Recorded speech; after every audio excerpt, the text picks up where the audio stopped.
So I really appreciate you being here. And I'm going to try something new today. So Apple always gives their talks with pictures only. So I'm going to use some notes because I usually have the typical keynote with words on it. So I'm going to just try Apple style today. So I will introduce myself. I've been in education 30 years. I'm a graduating class from Loma from 1989, and all of these girls were here for our 30th year reunion. So, but thank you for coming. So today I'm going to share just a little bit about my story and the things that I've learned about technology and women's roles in leadership. I think we have some different challenges just by being a woman. So typical pathways for women in education are teacher, maybe a site leader, an elementary, and then district leadership and ed services. That's the typical pathway that I see women taking in education, and that was my story. So I'll tell a little bit about my story, but until 8 years ago, everything changed. So, but I was a elementary teacher and moved through those ranks. I was in the same district for 24 years, and then I moved 8 years ago when that shift happened to a new district with 18,000 students where I was in ed services. So that story really progressed quickly, and so I'd like to talk just a little bit about that. So I was a teacher for 14 years. I taught every grade but second in elementary school. My favorite grades to teach, I'm always asked that, were kindergarten and fourth. I liked fourth grade because the kids still liked you. And then, but kindergarten was the most rewarding because, like I said yesterday, kids came without any knowledge of how to use scissors, and then you were teaching them to read by the end of the year. I was an AP at a large elementary school for 3 years, and then you always look at the next role, like, oh, I could do that. I could be a principal, and so I went to be a principal, and I had the privilege of opening 2 schools, which not many people get the privilege of doing during my career. So I opened a small school because the district was growing so rapidly for just 4th and 5th grade, while our school was being built. So I was there. I got to even design the carpet and have $1 million budget for furniture, and it was really, really exciting. But I was in a really gang-infested neighborhood, and it was very, very trying. I stayed there for 8 years and wanted to get to the district office, and those opportunities weren't afforded to me within my own district. So I started applying out. It was a 2-year process. I always got second in the interviews, and they always picked the home person, and sometimes it was the male. And so, or they wanted experience. So the furthest away from home I applied was the job that I got. And so I was hired as the director of elementary education in the Coachella Valley. And some of the things that I did to prepare myself for moving to the district office, I worked for Avid, which is based here in San Diego. So if you know about Avid, so I was one of their first elementary speakers, which at the time the state of California was going through budget crisis, so which always impacts education. So as a principal, I was given furlough days. So on my furlough days, I went and taught Avid, so which was a great opportunity to go to the state of Hawaii and teach their teachers, and which they're one district. All the islands are one district. So that was a really cool experience for me. And then I got this job and left my district after 24 years, which was very scary for me because of tenure and what am I doing? I had to move away from home. And so that transition was like, yeah. So the first day in the district, I was walking to fill out my paperwork, and there was a huge scorpion on the ground, and I was in the middle of the desert. Not that we didn't live in the desert, but a very different kind of desert. And I was hired as the director of elementary, and this was kind of pivotal for me because I was so excited, and I walked in to the Ed Services building, which was a portable, and there were 4 secretaries and me. And I said, well, where's the assistant soup? Where's the director of secondary? and there's no coordinators. It's a big district. There's almost 20,000 students, and they said they haven't hired anyone yet. So that first year, I was director of secondary, director of elementary. They didn't want to give me the assistant suit title, so I was liaison to the superintendent for educational services. And so I fulfilled all three roles. And during that time, before I arrived, that district had passed a bond for technology. And so that bond allowed every student to have an iPad, preschool through 12th grade. 7th through 12th grade took them home, and preschool through 6th grade, they were in carts. And so my superintendent says, if any job description, education, always says other duties as assigned. And I know some of the teachers in the room can attest to some of those duties that you have to take on when you're a teacher. And so same for administration, other duties as assigned. And my superintendent said to me, I need you to go back to school. And because we're giving every kid an iPad and you need to lead that. So I was like, okay. So that's when I joked yesterday, like my own kids laugh, like mom doesn't even know how to use Snapchat or what is Twitter or what is Instagram. And so now I know what all those things are. But so I went to school a week later. I was accepted into Apple School, foundations training, and everybody in that class was probably below 32 years old. And so I was like taking like up till midnight trying to do my homework and figure out this Apple machine, because I was a PC person at the time, and all these other kids were done with their, I call them kids because for me they were kids. I was in my 40s and they were in their 20s, and they were finished with their homework in 10 minutes and out on the town in Cupertino. And so, but I passed and I graduated from that class. It's a week long, but it's very intensive, and the Apple gives you a test you have to pass, and I pride myself on not failing tests. So it's only one, I think, that I failed ever. It was the one for Point Loma to get pass out of your language requirement for French, but there we go.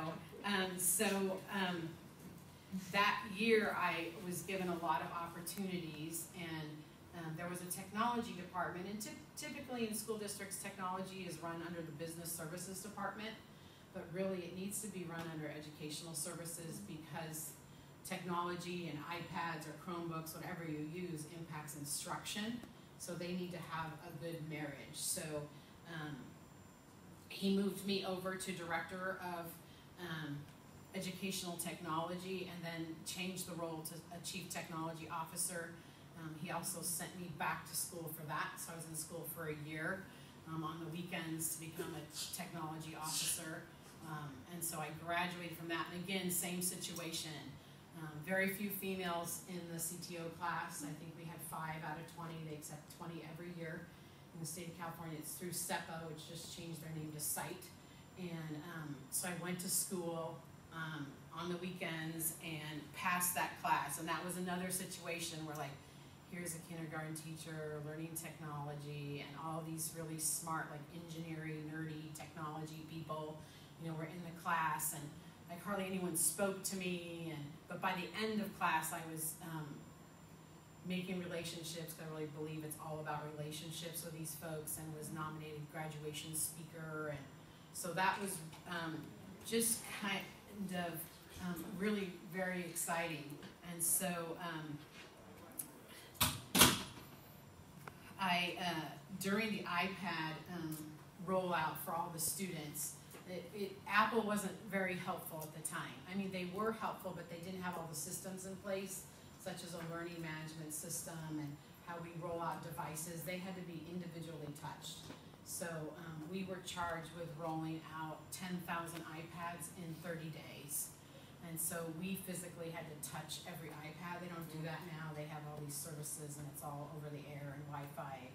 But so we would, I can remember staying one night till 10:30, and it was the director and I, and we just had to break our record, and we had to do 1,000 iPads that day. And so we did. And so, then the kids, the 18,000 students was 100% free and reduced lunch. 3,000 migrant workers that travel the state of California were the crops, and 98% Hispanic. And so those kids went home to trailer parks without Wi-Fi connectivity, so that iPad to them was no good. So we created a Wi-Fi on Wheels program, and we put routers in our school buses so the kids could connect to and from school to do their homework. Our longest bus ride was 2.5 hours. The Coachella Valley Unified School District covers 1,500 square miles. So that's a long time to do your homework. A lot of the mobile home parks were taken advantage of and told that they were getting Wi-Fi connectivity and it wouldn't work and they'd pay for it. So we took our older buses that were failing but were still drivable, and we parked them in those mobile home parks in 4 across the district. Of the largest ones where they wouldn't be vandalized, and put those routers so that kids could come to the bus and get connected. So that was what President Obama talked about, was our Wi-Fi on Wheels program. And it became very famous, and it was a wonderful opportunity for me to speak all over the country with my superintendent. I've spoken in Washington, D.C. about this same topic, women in leadership roles, and just about how to roll out 18,000 iPads and the Wi-Fi on Wheels. I've been like in Bus Safety magazine, which is funny. I'm like, okay, so that's strange, but really opportunities that I never thought I would have in education, and but all of it wasn't great. So I really have faced, I think, some things that are typical that women face in leadership roles. I'm going to talk a little bit about that, and then really just a philosophy about how to ignore that stuff. And move on. I'm sorry, my throat's really dry. So typically, women in leadership positions, like for an elementary principal, 52% of elementary principals are women, where only 16% of high school principals are women. Drops off dramatically in the secondary. We actually had a board member when I was a principal that actually made that statement. Women are great for elementary principals, they can't run high schools. And he said that publicly, so I can share that with you today. And then when I became a CTO, I really saw some other kinds of things. So 2% of CTOs in the state of California are women, 9% nationwide. 16 women run IT departments in public education in the state of California. So they lost one when I took a superintendent role. So for superintendents, I'm currently superintendent of Rim of the World Unified School District in Lake Arrowhead, and typically there's about 20% of female superintendents. So, and it's really relevant, and really you notice that when you go to technology conferences. I spoke at a VMware conference in San Francisco. There were over 10,000 people there, and I spoke to a room of a couple hundred people, and I took a picture actually, and I couldn't find it to put in here, but of the stairwell as we were all going into the main conference hall, and it was like all men but me. And so there was probably 100 women at that tech conference and 9,900 men. So it's just not a role that people fulfill or think about fulfilling. I currently was appointed by our state superintendent to the Scenic Board, which is the backbone for technology for research colleges, universities, and K-12. And that is a 22-member board. I'm the only superintendent for K-12, but there's only 5 women on that board. So same kind of ratios over and over again in these positions. And I really never even thought about it until somebody brought it up and said, you know, you really need to speak about being a woman in technology because it's rare. And I'm like, okay, because I just have never been a person that's like noticed the differences. Like I just want to do the best job I can do, and it doesn't matter that I'm a woman or so.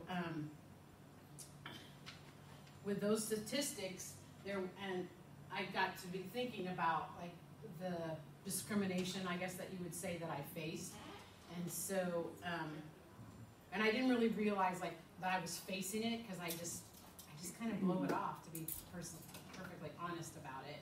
It doesn't, like, that's their problem, not my problem, because I'm doing my job. And so I want to tell you, just because I think it's important to the story that you understand some of the discrimination that I faced when I started putting it all together. So some of the things definitely were, when I was opening a school, the district was growing so rapidly, they opened 3 schools at the same time, an elementary, a middle, and a high. The middle school principal was a male. He got 6 months off of running his school to open his school. The high school principal was a male. He got a year off to open his school. I got none. I had to run my school and open the school next door at the same time, and there was always like, well, you can just do it because you're good.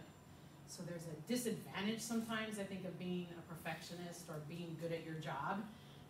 And that's really how I thought of it until I started putting it all together, that it's female versus male.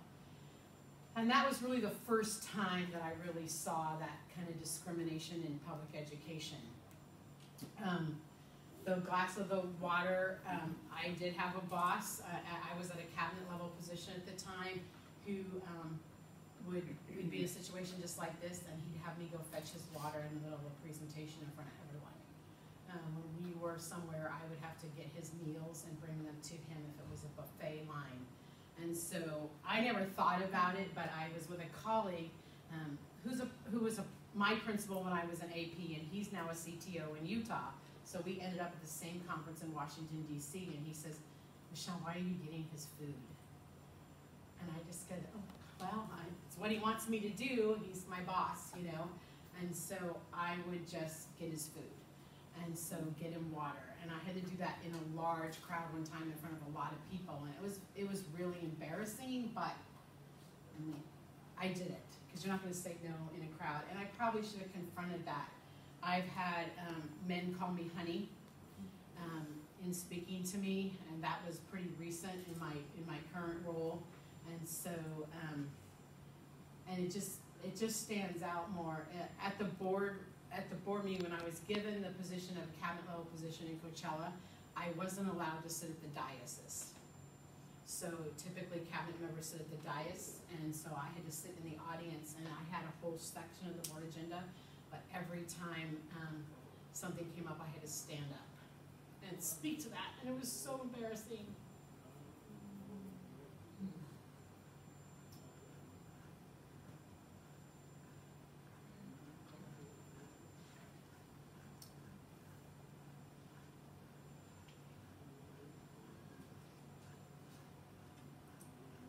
And I didn't think about it at the time because I was doing my job.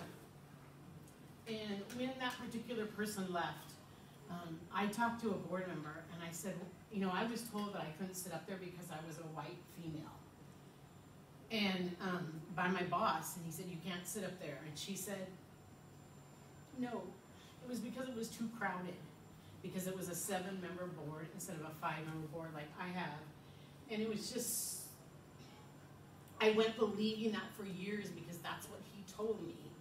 You know, you can't sit up there because you're a white female, and they only want brown-colored skinned and growing up in that area. So I did what I was told. I sat in the audience. They would call me by name. I would stand up. I would shout out my response. When a new board was elected, the only department that they had a 3-hour special study session on was mine, and I had to basically lead a 3-hour interrogation of the role of the iPads in that school district. And so very intimidating. Everybody got a 500-page packet from me with justification and copies of purchase orders, but very, very stressful. The first board that hired me as a superintendent, some of those same things. I mean, very much women roles, the males on the board thought they could dominate me. They said things like, the men think you're doing a bad job. And so I would answer those texts in talking to my board as a whole. I take direction from the board as a whole, and if all the board members think that, then you need to put that in an evaluation. And it never happened, and those members of the board got voted out. So, and then in vendor situations, a lot of presentations when you're in a superintendent role, or the chief technology officer role, people would come and give presentations. Well, they were tech girls in really super short skirts, and they would talk to the men in the room. And I had a wonderful director, and he's, I think he's now 30, and he would tell them, you need to talk to her, she's the CTO. And so they would turn in and talk to me, but I had a wonderful team. Probably the best team I've ever worked on was at Coachella. I had just 30 amazing guys that worked for me, and I had a female secretary and one other female education technologist in the building, but they were wonderful, and they wouldn't let men treat or women treat me differently, and they would just say. So those are some of the things that I have faced that I kind of put together, but I never put it together as that's a female thing. And so, but in preparing for these talks, I think that it really is a gender biased that, you know, I face. So how do we change perceptions?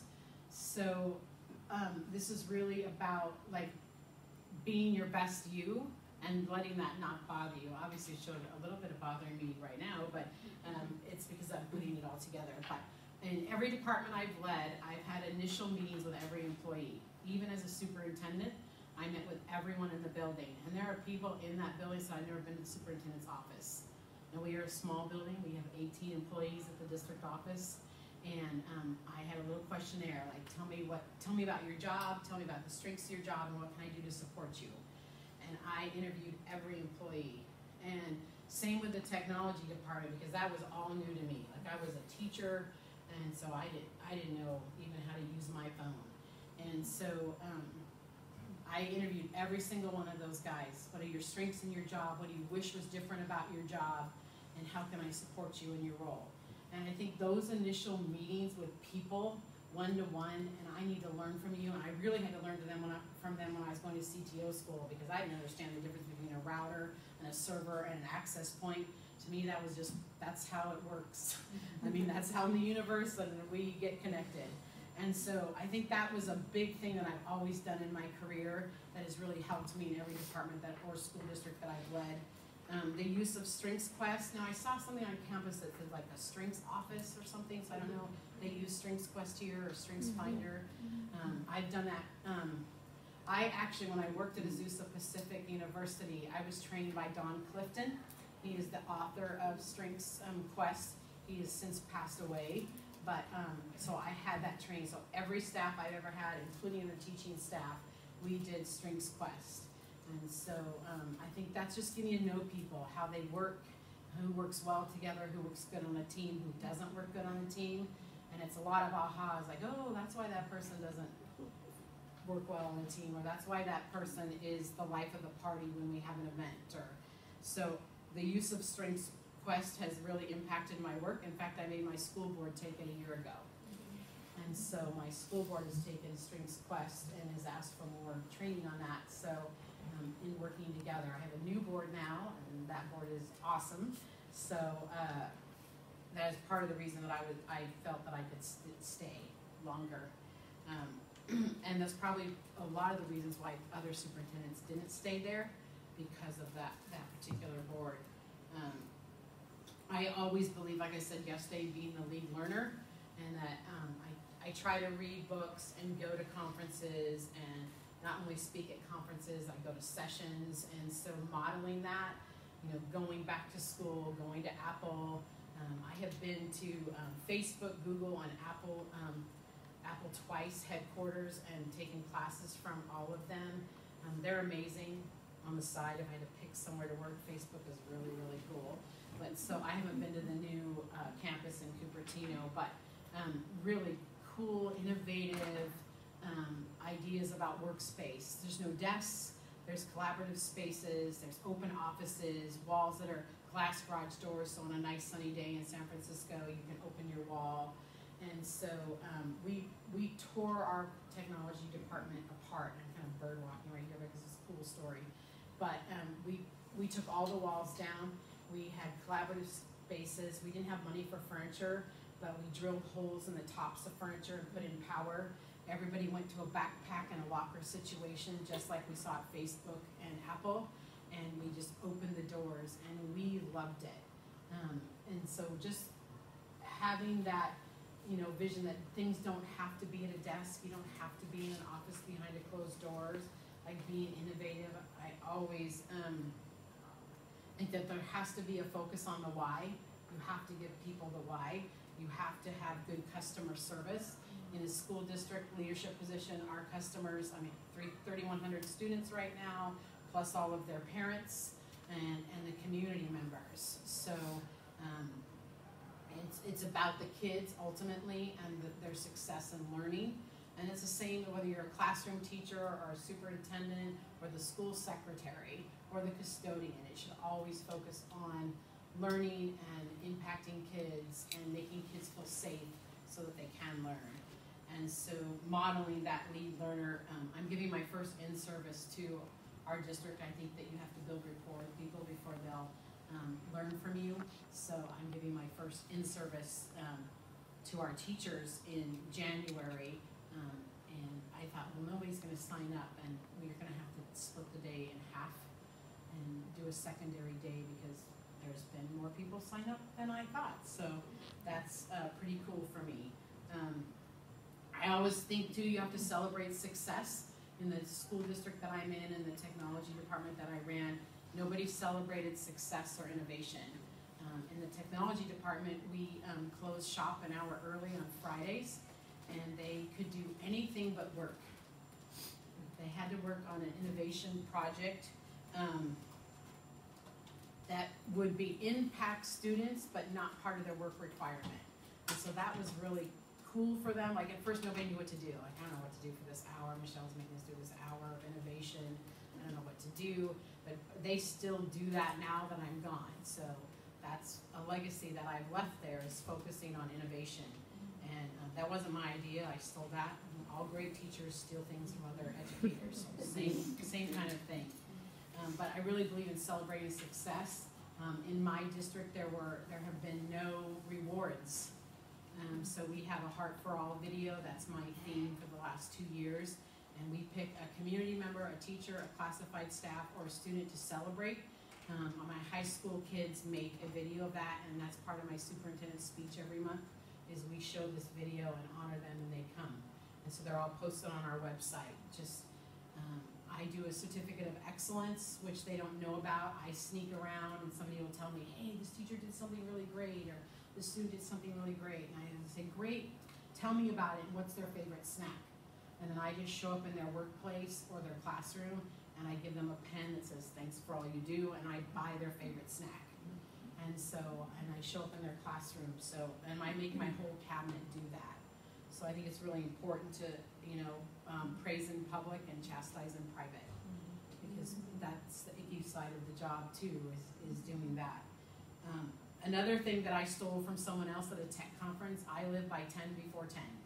That means 10 positive interactions with 10 people before 10 a.m. And so I walk my building and greet everyone and say, good morning, how are you today? Is there anything I could do for you? Or I'm walking a school site. So that has really changed the way that I lead things, is that 10 before 10 and getting out to talk to folks. Looking at my time, because I know that I'm supposed to give you time for questions and answers, and I only have 2 more slides. So I'm always asked about faith in public education, because there's rules about not having Bibles on your desk and those kind of things. So how do people know, and how do you show your faith in public education? I know a lot of you are teachers in this room that teach in the public school system. So how do people know? And I really think my number 1 core value is integrity. I don't keep things from my board. I share with them and trust them to be confidential, even though sometimes I have to remind them of that. But I'm always honest. And I think it's really important to have integrity in everything you do. Treat others with respect and be honest. And so the best example I have of that in my career is when I was an AP, you're in charge of all the discipline in the school. It's the most hated job. My own children are like, Mom, my friends hate you. I'm like, well, because you're picking the wrong friends. But my daughter loved it because she was like on ASB, and so she was like, Mom, you're really cool. And the other one's like, no, my friends all hate you. But that's okay. And so I had a mom come ask to see me. And I'm like, okay. So I pulled out her kid's suspension paperwork, was like all ready to defend the suspension. Here's the ed code, and it's mutual combat. Your son was in a fight, ready to go. And she just said, I know you're a Christian, can only pray. I was like, whoa, like, this is my office. No one's ever asked me to pray here before. So I said, I'm not supposed to, but I didn't say that. I said, sure, let me close my door. So I closed my door, and I prayed with them to come back to school. It was just really cool because I never told anyone. I mean, people knew that I went to church or other things, but to have this parent come in and pray with her and have her kid come back to school. And then I told my boss right away, like, I just prayed with a student, and there was his mom, and I just want you to know, I know we're not supposed to do that, but I did it anyways, and I don't care. So I think those are like the things that how you lead your life with your kids, because sometimes your kids in your classroom don't have anyone else that cares about them. You know, they don't have anyone to show or set an example.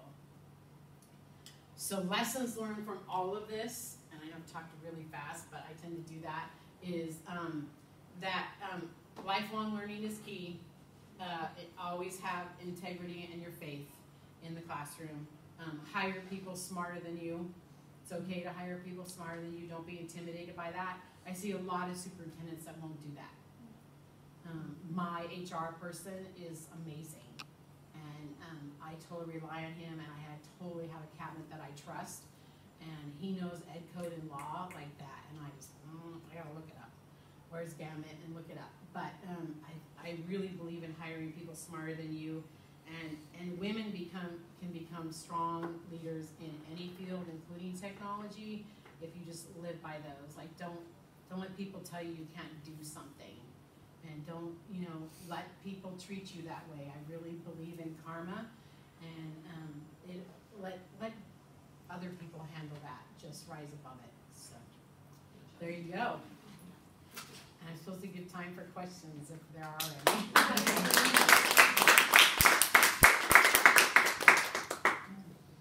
Was equal pay ever an issue? It is in CTO. So, and superintendents have to negotiate their contracts, so I've only done one, and somebody negotiated it for me, so I don't know. CTOs, it's an average of, I think 17%, they get less pay than a male CTO. So, that's about the only statistic I know off my top of my head, but it is a fact that women get less. I know in technology. Yes? What does CTO stand for? Chief Technology Officer. Sorry, I talked in an acronym, didn't I? Education's full of them. So, anything else? Well, thank you very much for coming today. If you're here for a reunion, have a great time.